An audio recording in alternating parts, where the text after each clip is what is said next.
Imagine walking into a convention hall that is, I mean, it's literally the size of an airplane hangar. Oh, yeah, it's massive. The ambient noise alone is just staggering. You've got over 1,000 delegates in there. And the lights. Right, these massive LED screens casting this glow over endless rows of tables, a dozen microphone kiosks standing around like sentinels in the aisles, and, a chairman wielding a gavel up at the front. It's intimidating. True. It really is. To an outsider, or honestly even a first-time delegate, it feels like stepping into a busy intersection where the traffic lights have just suddenly lost power. Right. Chaos. Yeah, chaos. You might assume the strategy here is just survival of the loudest, right? Yep.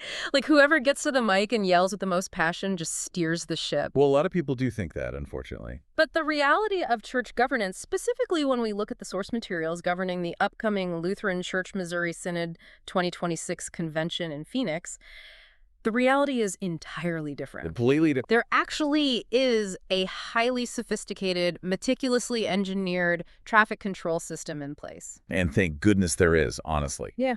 Because without that system, a gathering of that size doesn't produce clarity. It just produces gridlock. Right. The rules aren't there to silence people. They are literally the wiring that keeps the lights on. Okay, so let's unpack this right from the start. We are doing a deep dive into a custom-tailored training guide today, specifically looking at how you, as a delegate, move an idea from your desk to the convention floor. Exactly. We're talking about how to bring an amendment, how to address the chairman, and how to actually serve the assembly without tripping over the procedural wires. Which happens a lot more often than you'd think. I bet. And looking at our sources, what strikes me immediately isn't the parliamentary jargon, right? It's the theological posture of the whole thing. Yes, that's so crucial. The theme of the 2026 convention is Christ is risen indeed from 1 Corinthians 15. That's not just convention branding on a tote bag, is it? No, not at all. It's the entire foundation of why these procedures even exist. I mean, we are talking about the church here. Right. This isn't a secular political convention or some corporate shareholder meeting where factions are trying to play, parliamentary whack-a-mole to trap their opponents on a technicality. Parliamentary whack-a-mole. I like that. It's true, though. The tone of the convention and the tone we need to set right now in this deep dive is practical, calm, Lutheran, and pastoral. Pastoral. That's a good word for it. Yeah, because good order serves the gospel. When we maintain a predictable, fair structure, it keeps Christ, Scripture, the Lutheran confessions, and our shared witness right at the absolute center. Okay, here's where I have to push back a little, though. Sure. Or at least voice the concern I know a lot of people listening probably have. Let's hear it. When people hear the words Robert's Rules of Order or bylaws, they instinctively tense up. Oh, absolutely they do. Right. They think, well, this is an insider's game. It feels like a weapon that people who memorize the rule book use to shut down the people who didn't. Yeah. So how is that pastoral?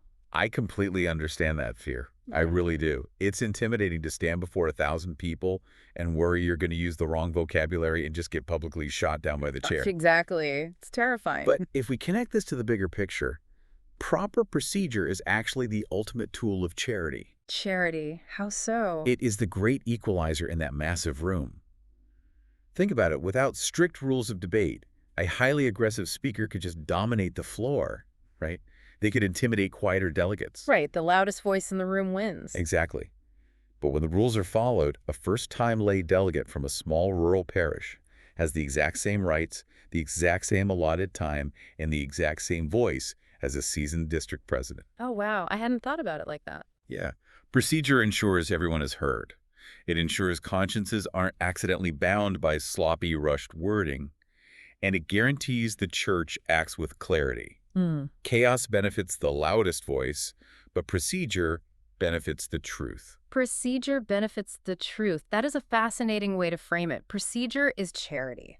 It really is. So let's get incredibly practical here. Let's trace the actual life cycle of a floor amendment based on our sources. Let's do it. And the first thing that jumps out from the material is that the real work doesn't happen at the microphone. Nope, not at all. If you are waiting until you're standing in front of the assembly to figure out what you want to say, you've already lost. The work starts at your desk. Yes.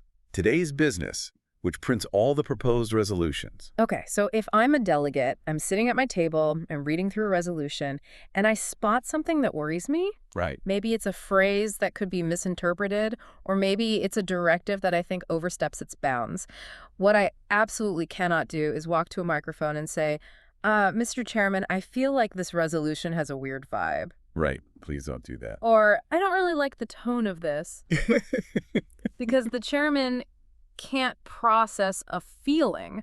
They can only process text. Precisely. Yeah. You have to locate the exact problem. So you need the resolution number, the page number, the line number, and whether it's in a whereas clause or a resolved clause. Let's clarify that real quick for the delegate. Sure. So whereas clause provides the background and the rationale for the resolution. It's the why we're doing this. Exactly. Yeah. And the resolved clause is the actual binding action the convention is taking. That's the what. So it's almost like giving someone coordinates on a map.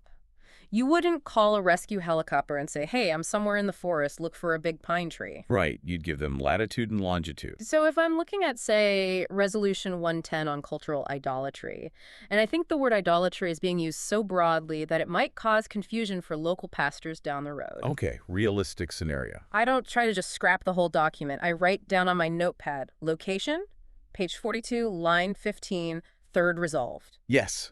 Perfect. Right. You've isolated the exact spot. Now, the second phase of this desk work is actually writing your solution. Step 2. Right.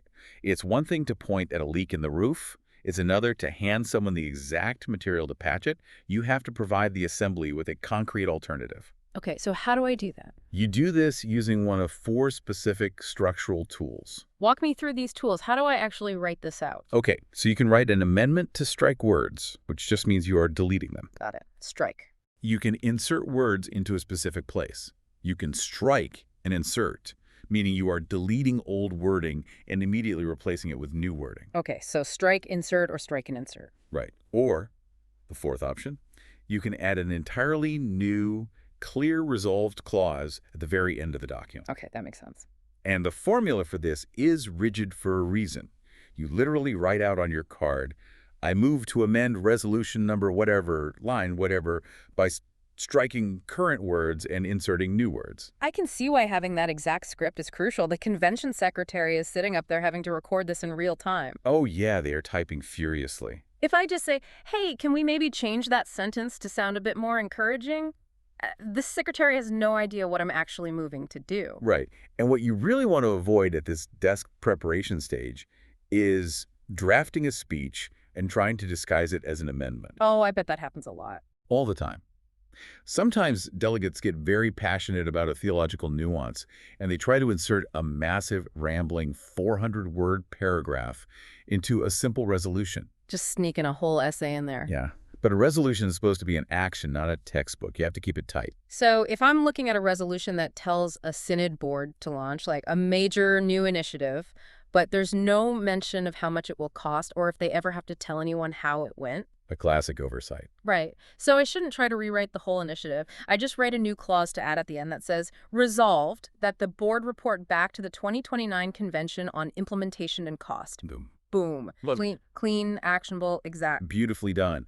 But here is where we hit the absolute most critical hurdle in this whole process. Okay, brace yourselves. Just because you wrote a clean sentence at your desk doesn't mean you are allowed to offer it. Before you even think about standing up, you have to put your brilliant idea through the germane test.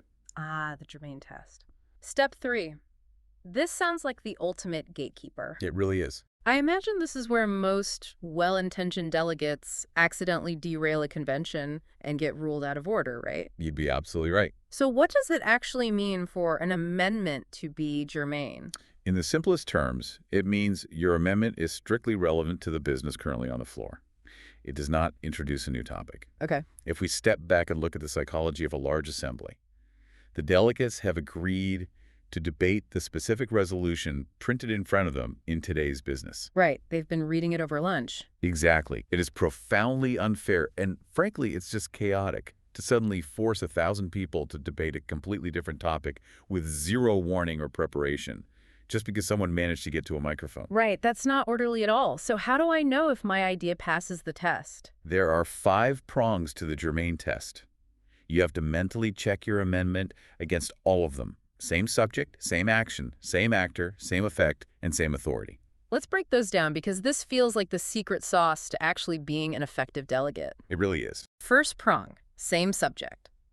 I assume this means if the resolution on the floor is about funding urban church planting in Detroit, my amendment cannot suddenly be about funding international missionaries in Kenya. Exactly. International missions is a vital topic, obviously, but it is not the same subject. It introduces a totally different conversation that the floor committee hasn't prepared for and the delegates aren't ready for. Makes sense. Okay, second prong, same action. Right. Does it modify the pending resolution rather than create a completely new trajectory? Okay, let me try an analogy here. Go for it. If the resolution on the floor is a blueprint to build a car, I can offer an amendment to paint the car blue instead of red. Yes. I can offer an amendment to upgrade the engine, Sure. but I cannot offer an amendment that says, actually, let's scrap the car and build a boat. That is a perfect analogy. You are refining the pending action, not destroying it and replacing it with something of a completely different species. Okay, I like that. Refining, not destroying. Right. Which leads right into the third prong. Same actor. Does your amendment direct the same office, board, or committee to do the work? Oh, I see. So if a resolution specifically directs the LCMS Communications Department to run a social media campaign, I can't amend it to force Concordia Publishing House to do it instead. Right, because Concordia Publishing House is an entirely different entity. They might have a totally different budget, a different mandate, and you can't suddenly obligate them on the fly from the floor. Wow, okay. Fourth prong, same effect. Does your amendment adjust the scope, the clarity, the timeline, the reporting, or maybe add a safeguard to the resolution? So kind of like tweaking the settings. Exactly. You are dialing the knobs on the mixing board. You aren't unplugging the whole sound system. Good visual. And the final prong, which honestly sounds like the heaviest one. Same authority. Yes. This one is huge. This raises an incredibly important question. Can the Synod and Convention actually, legally and theologically, do what you are asking it to do? Meaning the convention has limits. Exactly. The Convention is powerful, but it is not an absolute monarchy. It has strict constitutional limits. For instance. Well, for instance, a delegate might be really upset about something happening in a specific local congregation. Sure. So they might try to amend a resolution to say, resolved, that the convention orders congregation X to fire Pastor Y. Oh, wow. Okay. I assume that would be instantly shut down. Instantly. Because the Synod and Convention simply does not have the constitutional authority to hire or fire a local pastor. That directly violates congregational autonomy. Wow. So your amendment might actually pass the other prongs. Maybe it's generally about the same subject of church discipline, but it spectacularly fails the authority test. The chairman will rule it out of order immediately. So to survive the germane test, I have to check every box.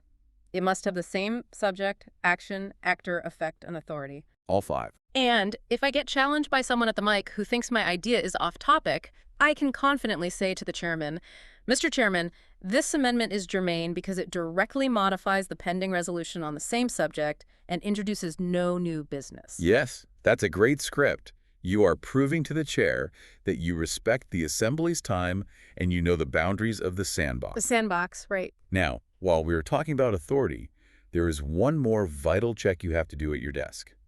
Step 4. Okay, what's step 4? If your amendment changes anything in the LCMS Constitution or the bylaws, which you'll find in the big handbook, you are entering highly restricted airspace. Right, because bylaws are the permanent rules of the road, not just a one-off resolution that fades away. Exactly. And you cannot just wing a bylaw change from the convention floor.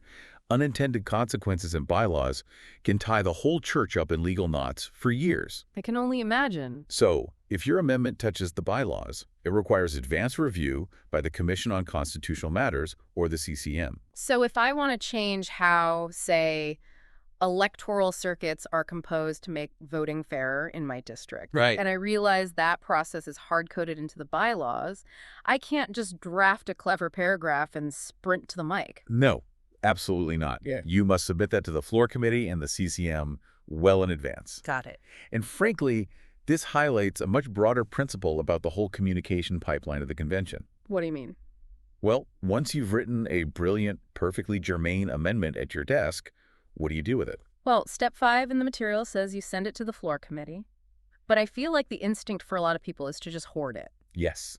They keep it hidden like a secret weapon, so Yeah. they can have this dramatic gotcha moment on the floor and look like a hero. Which goes back to what you said earlier about parliamentarian whack-a-mole. It treats the convention like a battlefield. Exactly. And we are not there to wage war. We are there to find the truth together. So instead of hoarding your amendment, you put it into the communication pipeline early. Your very first move should always be to email the floor committee that is handling that specific resolution. Because the convention is broken down into these floor committees, right? Groups of delegates who spend months before the convention studying overtures and drafting these resolutions. Right. So if I spot a flaw in their work, I shouldn't just ambush them in front of 1,000 people. I can just email them. The address here is lcmsecretary@lcms.org. Yes. Give the committee a chance to adopt your good idea.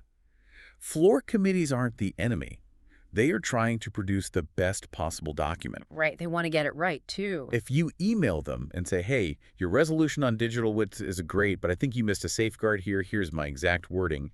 The committee might just look at it and say, wow, that delegate is totally right. And then what happens? They will just incorporate your wording into the next print of the resolution. Which means I don't even have to stand at the microphone. The problem is fixed without taking up a single minute of convention floor time.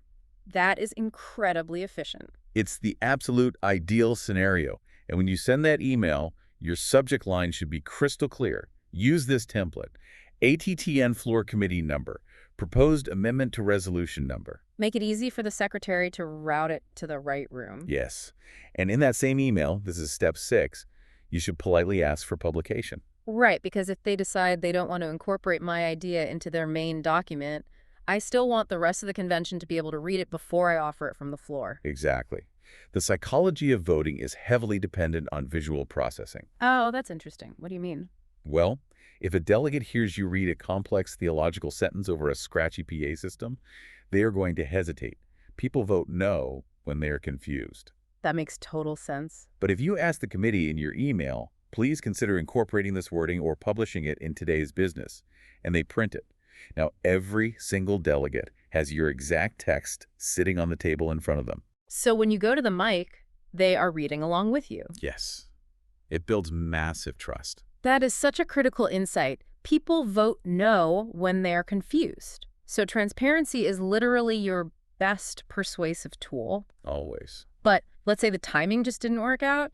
I wrote the amendment on Tuesday morning. The debate is Tuesday afternoon. It didn't get published. What is step 7? What's the ultimate backup plan for the official record?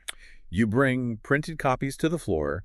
The moment you finish speaking your amendment into the microphone, you announce to the chairman, a written copy has been provided to the secretary. You just hold it up. You hand that piece of paper to one of the convention pages, who will literally run it up the aisle to the dais. Wow, okay. It ensures that the Secretary of the Synod does not have to transcribe your multi-sentence theological paragraph by ear, which risks your motion being permanently recorded with a massive error. Okay, so we've covered the desk work. Yep. We've identified the target, written the exact wording, run it through the germane test, checked for CCM issues, emailed the committee, asked for publication, and we have a printed copy in our hand. The preparation is complete. The hard part is done. Well, maybe intellectually. But now the adrenaline spikes because it's time to actually execute at the microphone. Oh yeah, this is where delegates get understandably nervous. Oh, for sure. My heart would be pounding out of my chest. You are standing in line at the microphone kiosk. The little red light on the mic is staring at you. The chairman is up on the giant screen. It's a lot. Before you even get called on, what should you be doing while standing in that line? Because that brings us to step 13, which chronologically actually happens right here. Right. You run through a mental checklist, a final sanity check. Because walking up to that mic with only a general sense of unease and some, vibes is a recipe for disaster. You'll just freeze. You will freeze or you will ramble, and the assembly will completely lose patience with you. So what's my internal monologue while standing in line? It should be, do I have my exact wording written down? Have I identified the page and line? Am I absolutely sure this is germane and not a new topic? Did I check for bylaw issues? Do I have the paper copy ready to hand over? And, crucially, can I explain why this matters in under 30 seconds? And if the answer to any of those is no, You step out of line. really, just walk away. There is zero shame in realizing you aren't ready. Step out of line, walk back to your table, get your notes in order, and then get back in line. It is far, far better to delay your speech by 5 minutes than to confuse the convention floor. Okay, but let's say you pass the mental checklist. You're ready. The chairman looks out over the hall and says, we go to microphone 3. The red light turns green. Step 8. What are the very first words out of your mouth? The safe opening. The safe opening. The absolute first thing you must do is establish your legal right to speak to the assembly.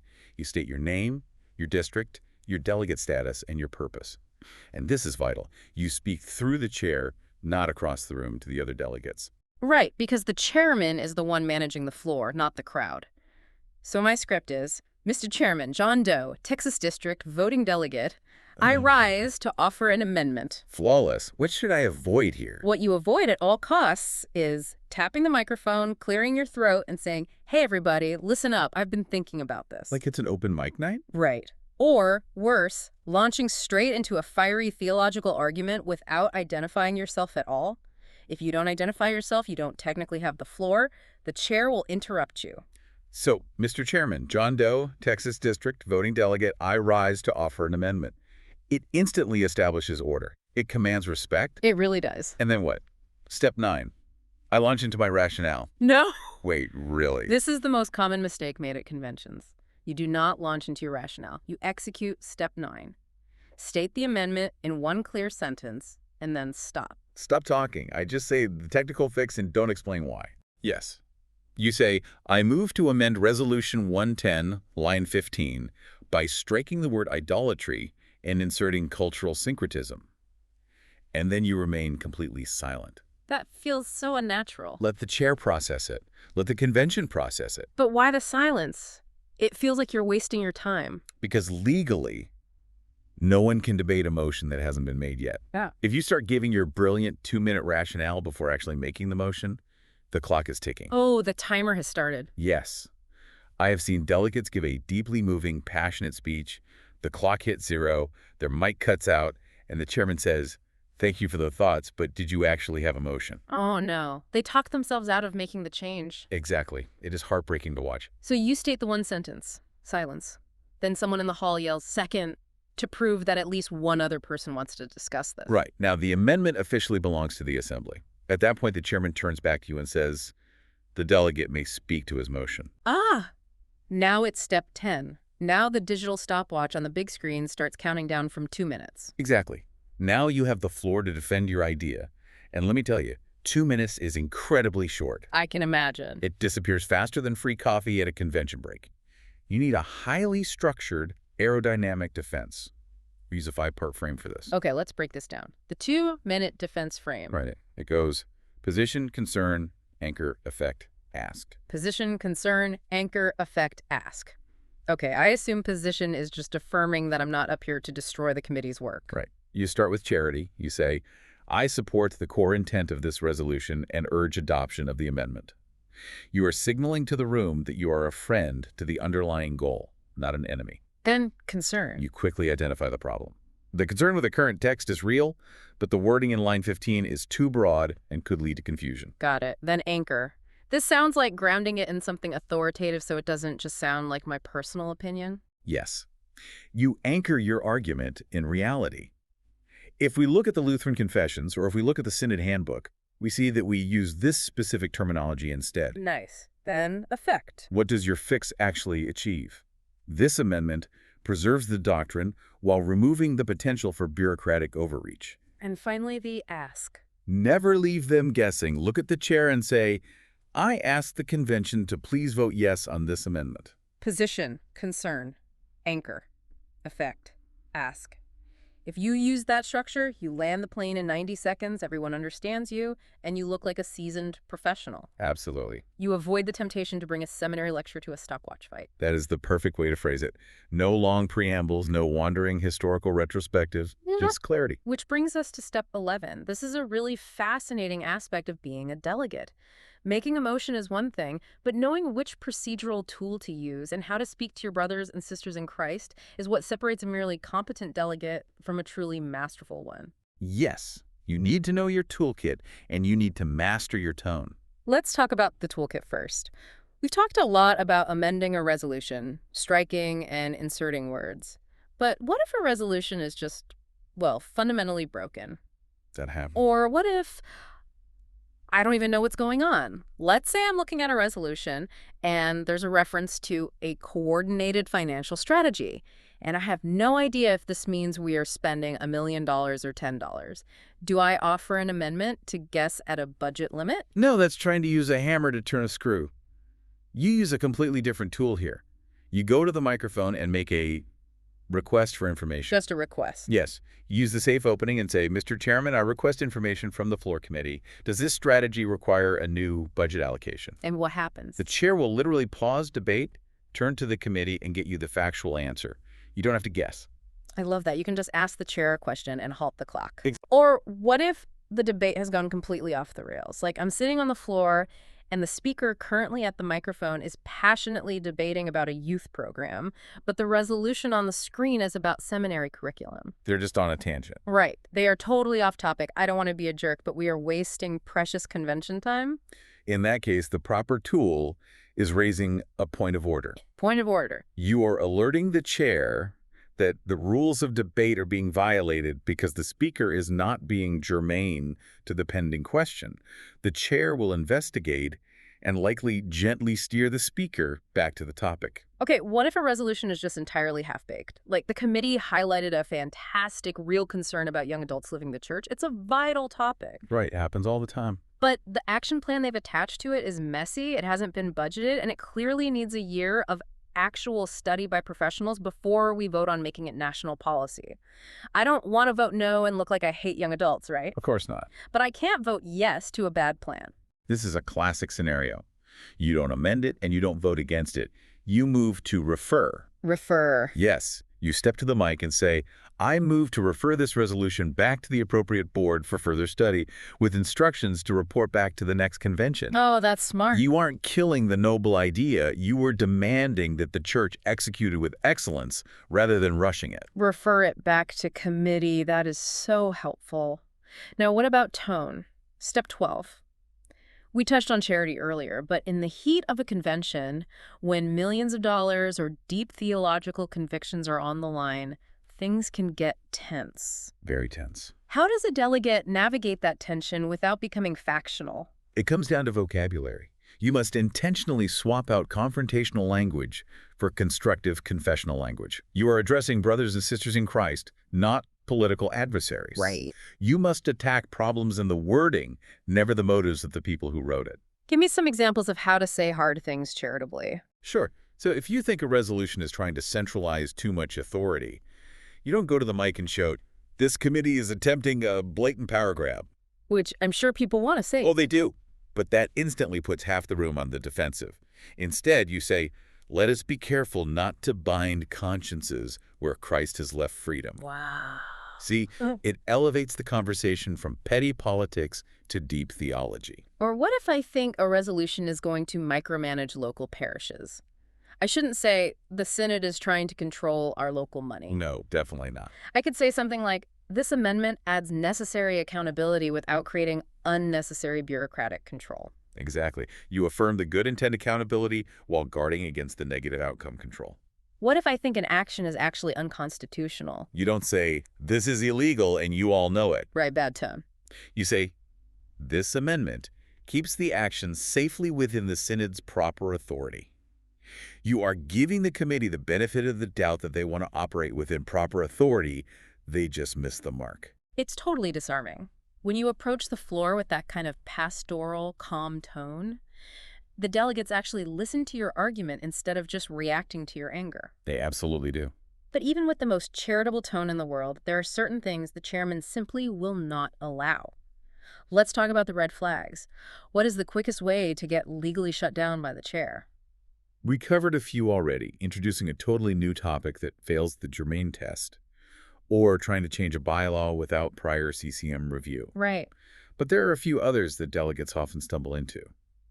One is trying to turn a resolution of thanks into a measure of discipline. Wait, how does that even happen? Well, say there is a routine resolution to thank a retiring worker for their years of service.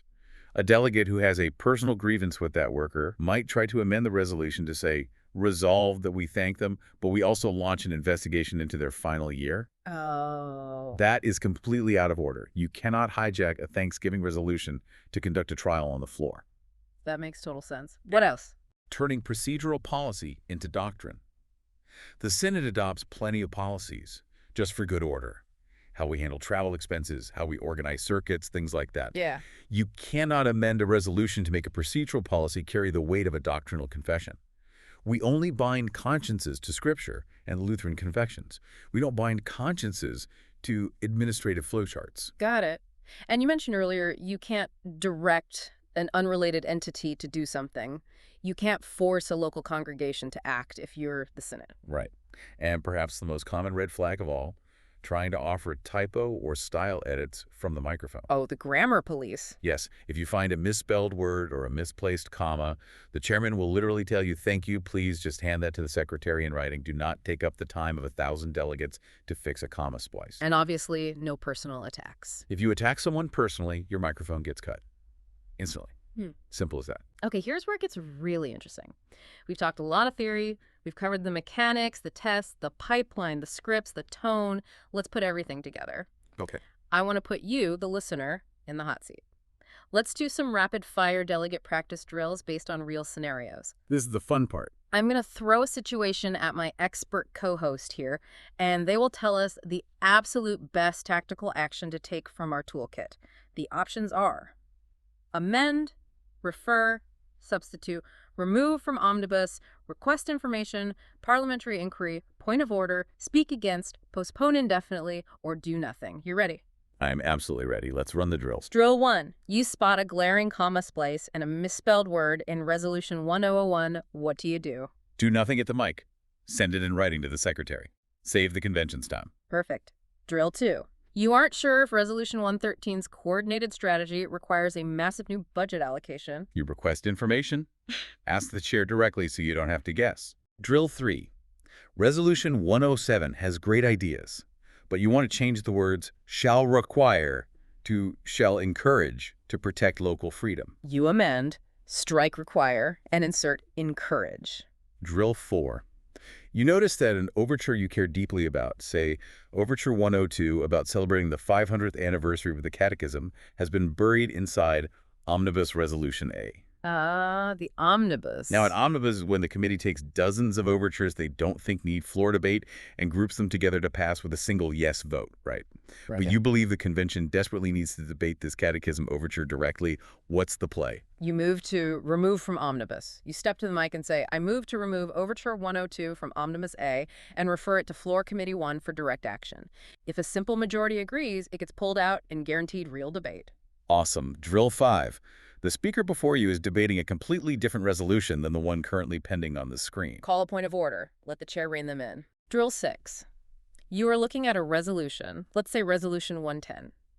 It is so confusing, tangled, and contradictory that making piecemeal word edits won't save it. It's a mess. But you and your circuit have drafted a completely rewritten, much cleaner, legally sound version of the entire resolution. What do? You offer a substitute.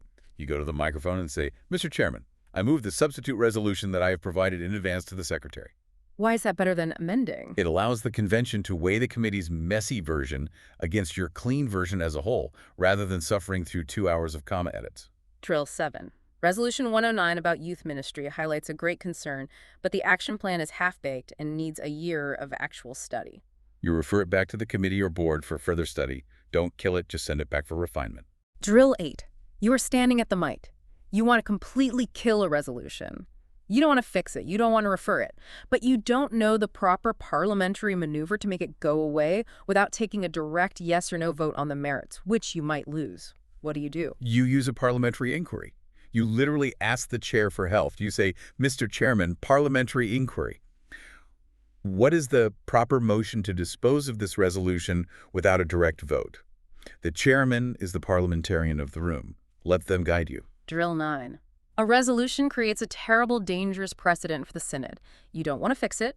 You don't want to refer it. You just want the convention to vote no and defeat it outright. What's the move? You simply speak against. You queue up at a microphone designated for con debate, use your 2-minute frame perfectly, and urge the delegates to vote no. Final drill. Drill 10. You actually love Resolution 111 regarding God's design for the family. It's beautiful, it's pastoral. But you want to make absolutely sure, for the sake of future generations, that no one can ever misinterpret this document to accidentally overreach into congregational autonomy. You just want to lock on the door. What do you do? You amend to add a safeguard clause. You move to add a final resolved clause that says, resolved that nothing in this resolution shall be interpreted to bind consciences beyond Scripture and the confessions. Yeah. It doesn't change the intent of the resolution. It protects the good intent forever. If a delegate can master just those moves, substituting, removing from omnibus, asking for parliamentary help, speaking clearly against and adding safeguards, they are operating at the absolute top tier of preparedness. And that level of preparedness is the ultimate respect you can show to your fellow delegates and to the church as a whole. Which brings us to the ultimate wrap-up. If you take nothing else away from this deep dive into the source material, take this one-page quick reference cheat sheet with you to Phoenix. Get your pens ready. First, remember the safe amendment path. Target the exact line, write the exact words, test if it passes the germane rule. Email the committee early, ask them to publish it, and bring a printed copy to the floor. Target, write, test, email, publish, bring. Right. Second, memorize that email subject line. ATTN floor committee number. Proposed amendment to resolution number. Crucial for getting it read. Third, burn the germane test into your brain. Same subject, same action, same actor, same effect, same authority. All 5. Fourth, drill your mic script. Safe opening, plus one clear sentence of action, plus a written copy has been provided, then be silent. Embrace the silence. Fifth, practice the 2-minute defense. Position, concern, anchor, effect, ask. Land the plane quickly. Sixth, maintain a charitable tone. Talk about consciences and accountability, not power grabs and control. Attack the problem, not the motive. And finally, use the final checklist. Do that mental run-through while standing in line before the red light goes on. You know, if we pull back the lens on all this procedural detail, all these rules and scripts, I want to leave you with a final thought that really gets at the heart of why we do this. Please do. Procedural rules, bylaws, Robert's rules, they can all feel very dry or legalistic or secular. But remember why they exist in the context of the church. Go all the way back to the early church. They had intense, profound disputes. Oh yeah, huge ones. In Acts 15, the Council of Jerusalem met to debate massive theological questions about the Gentiles. They didn't just shout at each other until someone gave up. They listened, they followed an orderly process, they allowed Peter and James to speak, and they reached a clear, unified resolution. That's a great point. Why did they do that? Yeah. So that they could confidently return to the mission field. Your mastery of these convention rules in Phoenix isn't about winning a debate. It isn't about flexing parliamentary muscle or defeating an opponent. It's about freeing the LCMS from confusion so that we can confidently proclaim our shared theme, Christ has risen indeed. So when you stand at that microphone, look past the chairman, look past the screens, and ask yourself, how will your time at the microphone serve the person sitting in a pew 1,000 miles away? That is the perfect question to carry with you, because at the end of the day, we aren't just navigating a massive convention hall, we are ensuring that the traffic lights of our church governance are working perfectly so that the gospel can travel unimpeded to the ends of the earth. I am to that. Thank you for joining us on this deep dive into the LCMS Convention materials. Print your guides, pray for your circuit, practice your mic scripts, and prepare for Phoenix. We will see you there.